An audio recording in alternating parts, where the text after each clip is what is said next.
mantan Wakil Kepala Polisi RI, Wakapolri, Komjen Pol, Purnawirawan, Oegrosseno menanggapi polemik ijazah mantan Presiden RI Joko Widodo, Jokowi, yang masih berlarut-larut.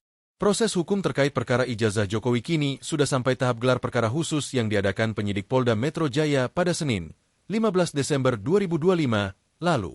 Dalam gelar perkara khusus tersebut, penyidik memperlihatkan ijazah milik Presiden RI ke-7 itu yang sebelumnya telah mereka sita sejak 23 Juli 2025 sebagai alat bukti. Ijazah dan beberapa dokumen lain, termasuk transkrip nilai S1 Fakultas Kehutanan Universitas Gadjah Mada, UGM, milik Jokowi, diperlihatkan langsung kepada 8 orang yang sudah ditetapkan sebagai tersangka, termasuk trio RRT, yakni pakar telematika Roy Suryo, ahli digital forensik Rismon Hasiholan Sianipar, dan Dr. Tifauzia Tiasuma. Gelar perkara khusus ini akhirnya diadakan setelah pihak RRT 2 kali mengajukan permintaan gelar perkara khusus pada 21 Juli 2025 dan 20 November 2025. Oegrosseno menilai, keabsahan ijazah Jokowi harus benar-benar dibuktikan, dan untuk membuktikannya tidak perlu ijazah pembanding, melainkan dengan sejumlah bukti bahwa Jokowi benar-benar telah menyelesaikan studinya di Fakultas Kehutanan Universitas Gadjah Mada, UGM.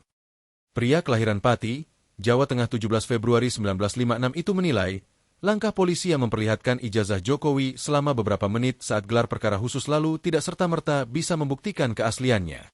Purnawirawan Perwira Tinggi Polri yang akrab disapa Oegro itu pun menyebut, beberapa dokumen lain bisa dijadikan barang bukti untuk membuktikan bahwa ijazah Jokowi memang asli, yakni transkrip nilai, laporan kuliah kerja nyata, KKN, SK Yudisium, hingga skripsi.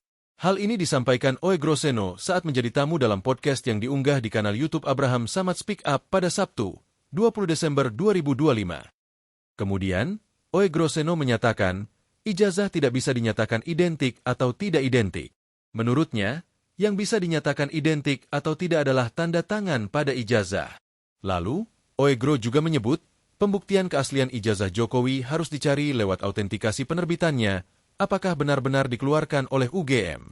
Oegrosseno menegaskan, menyatakan ijazah Jokowi asli tidak semudah hanya dengan menunjukkannya saja, melainkan perlu banyak pembuktian. Jika hanya ditunjukkan dan tidak dilakukan upaya pembuktian lebih lanjut, maka potensi kriminalisasi terhadap pihak-pihak yang mempertanyakan keabsahan dokumen tersebut sangat kuat. Download Tribun X sekarang, menghadirkan lokal menjadi Indonesia.